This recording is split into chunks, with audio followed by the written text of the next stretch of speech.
Hey everyone, welcome to the Quill and Pages. Today we are starting one of the exciting series on this channel, our author series, and this is the very first author of the series. In this video, I have tried to include almost every important detail about the author, from their life and major work to their literary contribution and even criticism, and every essential examination points which are important for exam, so that you don't miss anything which is essential. This is just beginning. We will explore many more authors together one by one, and by the end of this series you will have a strong foundation in English literature. So without wasting any time, let's get started. Let's begin with William Shakespeare. इनकी early life biography की बात करते हैं तो इनका जो birth हुआ था वो मेजर लोग मानते हैं कि 23 अप्रैल को हुआ था 1564 को, बट कुछ मानते हैं कि 22 को हुआ था। तो थोड़ी सी कंट्रोवर्सी है, हालांकि ज़्यादा माना जाने वाला या फिर ज़्यादा एडॉप्टेड जो है वो 23 अप्रैल ही है।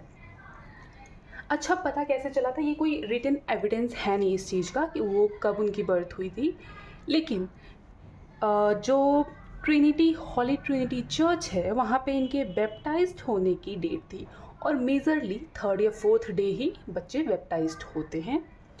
तो वहाँ से एक अप्रॉक्सीमेशन लिया गया कि इनका जो डेट ऑफ बर्थ होगा वो ये होगा, और ये ऑब्वियसली बर्थ इनका स्टैटफोर्ड अपॉन एवन में हुआ था। कहीं कहीं अपॉन की जगह आप ऑन भी देख सकते हैं, तो स्टैटफोर्ड ऑन एवन हो चाहे स्टैटफोर्ड अपॉन एवन हो, दोनों सेम ही है। पेरेंट्स की बात करें तो इनके फादर जॉन शेक्सपियर और मदर इनकी मैरी आर्डन थी। विलियम शेक्सपियर इनके 3rd चाइल्ड थे, पर सरवाइव करने वाले ये पहले चाइल्ड थे। विलियम शेक्सपियर अटेंड किए थे ग्रामर स्कूल स्टैटफोर्ड में ही, और बेन जॉनसन ने इनके ऊपर एक रिमार्क किया था कि जो शेक्सपियर हैं वो स्मॉल लैटिन और लेस ग्रीक हैं। क्यों? क्योंकि जो शेक्सपियर थे वो स्कूल जाना तो शुरू किए थे, but at the age of 13 he was in 4th और 5th स्टैंडर्ड। तो इनके पापा जो थे वो फाइनेंशियल स्ट्रगल कर रहे थे, तो इसकी वजह से इन्होंने स्कूल छोड़ा और अपने पापा को असिस्ट करने लगे थे, अपने फादर को, जॉन शेक्सपियर को असिस्ट करने लगे थे। इसके बाद इनकी मैरिज की बात करें तो मैरिज इनकी 1582 में, जब ये 18 या 19 ईयर्स के थे, और इनकी मैरिज एनी हाथवे से होती है, और एनी हाथवे इनसे 8 ईयर्स बड़ी रहती हैं। इनकी जो मैरिड लाइफ है वो ज़्यादा हैप्पी नहीं होती है, इस बात के क्लूज़ इनके 2 वर्क्स में मिलते हैं। पहला ट्वेल्थ नाइट में इन्होंने मेंशन किया है कि let thy love be younger, कि अपने प्रेम को अपने से छोटा रहने दीजिए। देन ओनली यहाँ से एक क्लू मिलता है, और इन्होंने अपने सोनट 144 में, मैंने आगे मेंशन करा है, मैं भी मेंशन किया है ये चीज़, या फिर क्लू दी है कि हाँ इनकी जो लव लाइफ है या मैरिड लाइफ है वो उतनी हैप्पी नहीं थी। इनके चिल्ड्रंस की बात करें तो इनके 3 चिल्ड्रंस थे। विलियम शेक्सपियर के 3 चिल्ड्रंस थे। पहले थी शुशाना, इनकी एल्डेस्ट बेटी थी। इनकी शादी होती है जॉन हॉल से 1607 में, और ये सबसे बड़ी बेटी थी, और इन्हीं के नाम ये अपनी लगभग सारी प्रॉपर्टीज़ लिख के जाते हैं। इनके बाकी और बच्चे थे, ट्विंस थे। तो इनके जो ट्विंस थे उसका नाम था हैमनेट, जिसकी डेथ हो जाती है 1996 में एट द एज ऑफ 11, और जूडियट जिसकी शादी होती है थॉमस क्विंसी से 1616 में। ठीक है, अब बात करते हैं लॉस्ट ईयर्स की। तो विलियम शेक्सपियर के ये लॉस्ट ईयर से पता नहीं रहता लोगों को कहाँ हैं वो, क्या कर रहे हैं, जब तक कि वो लंदन में अपीयर नहीं हो जाते हैं एज एन एक्टर। ये 1585 से लेकर के 1592 तक इनका लॉस्ट ईयर माना जाता है। क्वेश्चंस बनते हैं इनसे MCQ बेस्ड कि कौन सा ईयर विलियम शेक्सपियर का लॉस्ट ईयर है। वहाँ पे इन्होंने एक एक्टिंग कंपनी ज्वाइन की थी जिसका नाम था लॉर्ड चैम्बरलेन्स मैन। बाद में इसका नाम बदल करके द किंग्स मैन कर दिया गया था, और इन्होंने अपने बहुत सारे प्लेस को, इन्होंने even he was an actor, he खुद अपने प्ले में एक्ट करते थे, और बहुत ज़्यादा इन्होंने ग्लोब थिएटर में काफ़ी सारे प्लेस अपने किए थे, एक्ट किया था, स्टेज करवाया था काफ़ी सारा। तो ग्लोब थिएटर बहुत ही इनके लाइफ को बहुत इम्पॉर्टेंट एस्पेक्ट है। अबाउट द ग्लोब थिएटर, जो ग्लोब थिएटर है ये बिल्ड हुआ था 1599 में साउथ वेयर लंदन में। शेक्सपियर के जो इसमें शेक्सपियर इसमें शेयर होल्डर थे और इनका 1/8 इसमें शेयर था, विच इज़ 12.5। कुछ लोग 22% भी मानते हैं। द फायर इंसिडेंट होता क्या है कि जो ग्लोब थिएटर रहता है उसमें हेनरी द एट स्टेज किया जा रहा होता है। हेनरी एट जिसे ऑल इज़ ट्रू वो स्टेज किया जा रहा था प्ले, और उसी वक्त फर्स्ट एक्ट के वक्त लग जाती है सीलिंग में आग। और जब आग लगती है तो क्योंकि ये वुड से बना हुआ था ये थिएटर, तो पूरे अप्रॉक्सीमेटली 2 आवर में पूरा का पूरा थिएटर जल जाता है। फिर हाँ, इसको रीबिल्ड करवाया जाता है, रिकन्स्ट्रक्ट करवाया जाता है 1614 में। और आग कब लगती है? 29 जून 1613 में लगती है। और लेकिन हाँ, फिर क्या होता है जब प्यूरिटन नहीं जाती है तो उस वक्त जब थिएटर्स क्लोज़ हो रहे होते हैं तो इस थिएटर को भी क्लोज़ करवा दिया जाता है 1642 में। अब फैमिली सॉरो की बात कर लेते हैं। इनके फादर जॉन की डेथ हो जाती है 1601 में। 1607 में इनके छोटे भाई एडमंड शेक्सपियर की डेथ हो जाती है। और 1608 में मैरी आर्डन की डेथ, इनकी मदर की डेथ हो जाती है। ये खुद रिटायरमेंट ले लेते हैं। कब लेते हैं रिटायरमेंट? खुद रिटायरमेंट ले लेते हैं 1610 से 1612 के बीच। और रिटायर लेने के बाद ये विल भी लिखवाते हैं 1616 के अर्ली डेज़ में। ये विल बनवाते हैं जिसमें अपनी ऑलमोस्ट प्रॉपर्टी अपनी बड़ी बेटी सुशाना को दे देते हैं और अपनी वाइफ को सिर्फ एक बेड देते हैं। और इनकी डेथ हो जाती है 23 अप्रैल 1616 को एट द एज ऑफ 52। और इनको बरी किया जाता है स्टैटफोर्ड चर्च ऑन 25 अप्रैल 1616 में। वर्क्स पे चलते हैं, इनके वर्क्स पे फोकस करते हैं बिकॉज दोज आर इम्पॉर्टेंट।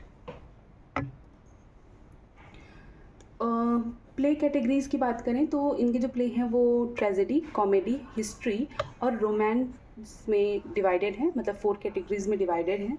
इनकी जो ट्रेजेडी है हैमलेट, मैकबेथ, ओथेलो और किंग लियर, ये बहुत ज़्यादा फेमस है। हैमलेट जो है वो सबसे बड़ी है, ट्रेजेडीज़ में सबसे बड़ा वर्क है, और मैकबेथ सबसे छोटा वर्क है। और क्या कहते हैं, रोमियो एंड जूलियट और एंटोनियो एंड क्लेयोपेट्रा भी इनकी ट्रेजेडीज़ में है।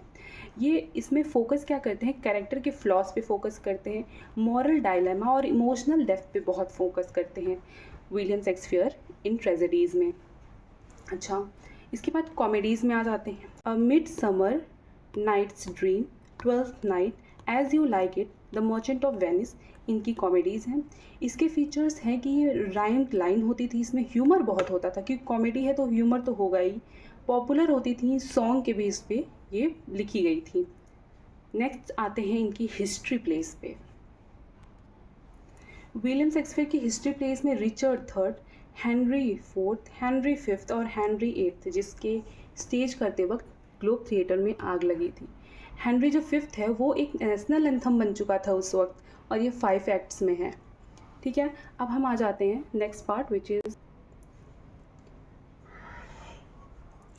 रोमांस। और इनके लेट प्लेज में इन्होंने the tempest, the winter tale और कैबलिन लिखा हुआ था। द टेम्पेस्ट जो है वो हाईलाइट करता है इनके पोइटिक, इनके जो पोइटिक में किस तरह की लिरिक्स होती थी, थीम ऑफ रिकॉन्सोलेशन। ठीक है, शेक्सपियर अब एज अ सोनेटियर कैसे थे, तो इनको प्रिंस ऑफ इंग्लिश सोनेटियर कहा जाता है या प्रिंस एमंग इंग्लिश सोनेटियर कहा जाता है। विलियम शेक्सपियर में टोटल 154 सोनेट्स लिखे थे, और इनकी जो सोनेट्स थे उनका नेचर ऑटोबायोग्राफिकल था, मतलब अपने लाइफ से रिलेटेड या अपने लाइफ के एक्सपीरियंसेस से रिलेटेड ये सोनेट्स लिखा करते थे। और सोनेट 144 में इन्होंने अपनी मैरिड लाइफ अनहैप्पी है इस बात का इन्होंने एक साइन दी है। फॉर्म और स्ट्रक्चर की बात करें तो 3 क्वार्टरिन होते थे और एक कपलेट होता था। क्वार्टरिन कैसे, क्वार्टरिन मतलब 4 लाइन, फिर 4 लाइन, फिर 4 लाइन, फिर 2 लाइन, और 2 लाइन ये जो होती थी इसको कपलेट बोलते थे। और 4 4 4 3 4 4 लाइन, यानी टोटल ये हो गए 12 लाइन प्लस 2 14 लाइन, और सोनेट 14 लाइन्स की ही होती हैं। ठीक है, और ये इनका राइमिंग स्कीम थी A B C D E F G G. उसके बाद कपलेट जो होता था, मतलब जो 13th लाइन जब कपलेट शुरू होता था तो वहाँ पे वोल्टा लाते थे। मतलब अगर पहले ये अपने इमोशंस को एक्सप्रेस कर रहे हैं तो फिर 13th लाइन से वोल्टा आने पर ये अपने आप को मैच्योर दिखाने लगते हैं। मतलब एकदम वक्त बदल दिया, जज्बात बदल दिए वाली बात हो जाती थी। मतलब ये अपने आप को समझाने लग जाते थे कि जिस चीज़ से तुम परेशान हो या जिस चीज़ को लेकर के तुम परेशान हो वो कभी ना कभी ख़त्म हो जाएगी, या फिर मेरे पास कोई और है डील करने के लिए। सोसाइटी मुझे एक्सेप्ट नहीं कर रही है, कोई बात नहीं, मेरे फैमिली या मेरे बिलव्ड मुझे एक्सेप्ट करेगी, ऐसी चीज़ें। क्रिटिकल रिसेप्शन एंड क्रिटिसिज्म की बात करते हैं। कंटेम्प्रेरी मतलब इनके ही साथ के जो राइटर्स थे, जो क्रिटिक्स थे, उन्होंने इनके बारे में क्या कहा है वो फोकस करते हैं। कंटेम्प्रेरी में बात करें तो ज़्यादातर लोगों ने इनको एडमायर किया है इनके ड्रामेटिक जीनियस के लिए, और कुछ ने तो इनको क्रिटिसाइज़ भी किया है कि ये मिक्स कर देते थे कॉमेडी और ट्रेजेडी को। उस समय मानना था कि अगर आप ट्रेजेडी लिख रहे हैं तो सिर्फ ट्रेजेडी लिखिए, कॉमेडी लिख रहे हैं तो सिर्फ कॉमेडी लिखिए। विलियम शेक्सपियर के प्लेज, सोनेट्स आज भी क्यों चलते हैं इतने ज़्यादा, उसका रीज़न यही है कि वो हंसाते भी हैं साथ में रुलाते भी हैं। तो अगर आप सिर्फ रुलाएंगे तो किसी को कितनी देर तक रुला सकते हैं, अगर आप सिर्फ हंसाएंगे तो किसी को कितनी देर तक हंसा सकते हैं। तो विलियम शेक्सपियर ने जब मिक्स करके चीज़ों को लिखा तो वो लोग उससे ज़्यादा कनेक्ट हो पाए, उनके जो इमोशंस हैं वो कनेक्टिविटी उन्होंने बिल्ड कर पाई अपने ऑडियंस के टूवर्ड, इसीलिए वो अभी भी इतने फेमस हैं। बेन जॉनसन की बात करें तो बेन जॉनसन ने इनको अभी क्या कहा था, स्मॉल लैटिन लेस ग्रीक कहा था, अभी सॉल ऑफ द एज भी इन्होंने कहा है। इनको क्वेश्चंस बन सकते हैं, मतलब यस। अब नेक्स्ट आते हैं हम न्यू क्लासिकल एज पे। न्यू क्लासिकल एज की बात करें from 17 to 18 century, John Dryden ने इनको प्रेस किया है इनके नेचुरल जीनियस के लिए, लेकिन इन्होंने कहा है कि भाई आपने क्लासिकल डेकोरम मेंटेन नहीं किया। वही क्लासिकल डेकोरम मतलब कि ट्रेजेडी अलग लिखो, कॉमेडी अलग लिखो, मिक्स क्यों कर रहे हो। अलेक्जेंडर पोप ने इनको प्रेस किया इनकी इमेजिनेशन के लिए, लेकिन क्रिटिसाइज़ किया कि आप में इरेगुलरिटीज़ बहुत है, आप रूल्स को नहीं फॉलो करते हो। और अलेक्जेंडर पोप ने इनके प्लेस को एडिट भी किया है, ठीक है।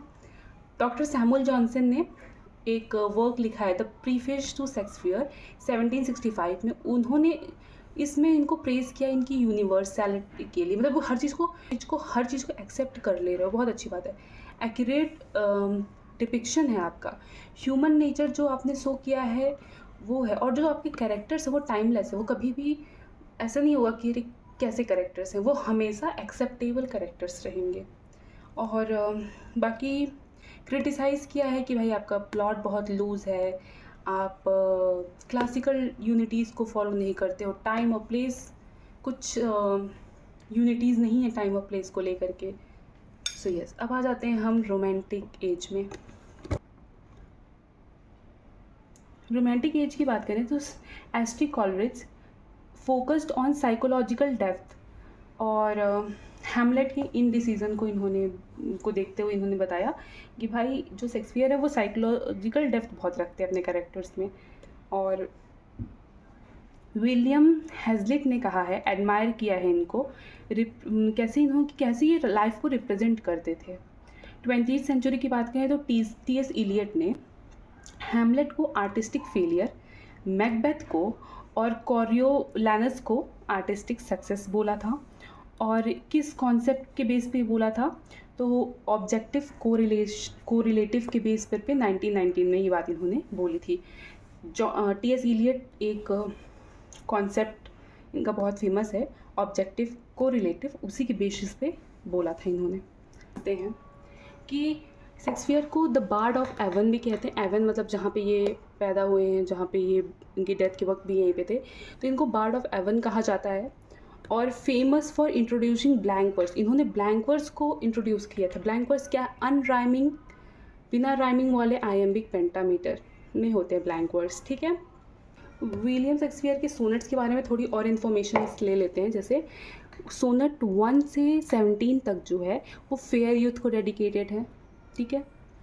और इसमें अच्छा ये मैंने अलग क्यों किया है, फेयर यूथ यहाँ भी है, यहाँ पे उसका रीज़न है कि ये जो सोनेट्स हैं 1 से 17 तक है, इसमें इन्होंने बात की है कि भाई आप यंग मैन हैं, आप शादी करिए, आप जनरेशन को आगे बढ़ाइए, फ्यूचर जनरेशन को अपनी ब्यूटी दीजिए।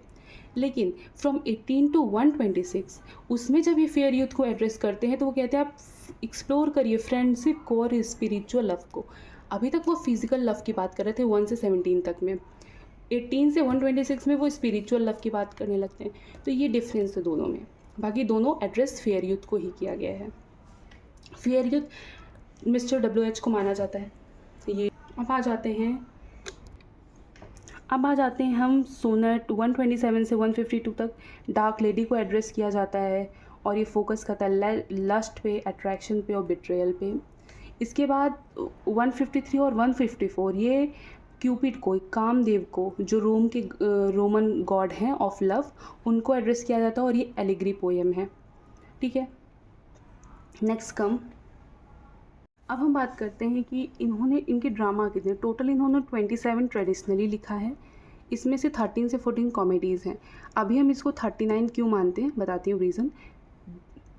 पहले तो ये देख लीजिए कि 2 लॉन्ग नैरेटिव पोएम भी इन्होंने लिखी है, वो ये हैं। अभी हम पहले डिस्कस कर लेते हैं ड्रामा कि कैसे पहले 37 थे और कैसे बाद में 39 हो गए।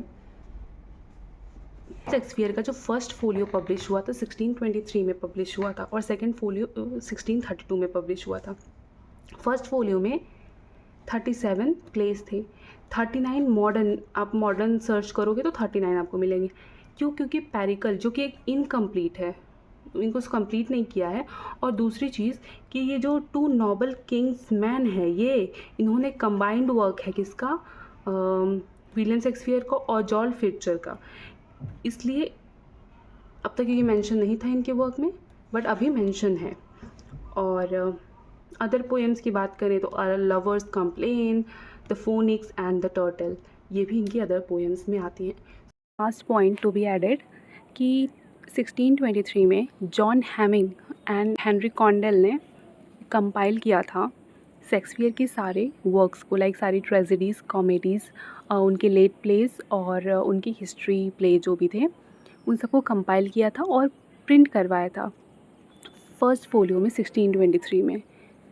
और टॉमस थॉर्पे थे, वो उन्होंने 1609 में विलियम शेक्सपियर के सारे सोनेट्स को पब्लिश करवाया था, या फिर उनको पब्लिश करवाने में शेक्सपियर की हेल्प की थी। Until the next lesson, keep learning and keep growing. Bye.